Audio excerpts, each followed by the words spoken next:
পালিয়ে বিয়ে করা শরীয়তের দৃষ্টিতে কি বৈধ? পালিয়ে বিয়ে করা যুবক পোলাপানের প্রশ্ন নিশ্চয়ই। হয়তো প্ল্যান প্রোগ্রাম করছে, এখন শুধু মাসালাটা উত্তর পাইলে দৌড় দিবেন। দেখেন, ভালো করে শুনে রাখেন, বিয়ে কি ভালো কাজ না খারাপ কাজ? খারাপ কাজ? ভালো কাজ। তো ভালো কাজ কি মানুষ চোরের মতো পলায় পলায় করে? চোর চুরি করতে না পলায় করে? আপনি কি চুরি করতে যাচ্ছেন?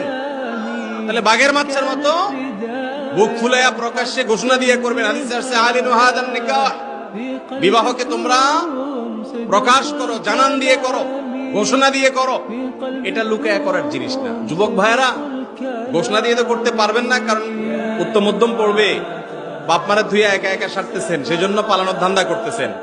আমার কথা শুনেন, বিয়ে জীবনে একবার করবেন, পালায়া টালায়া করবেন।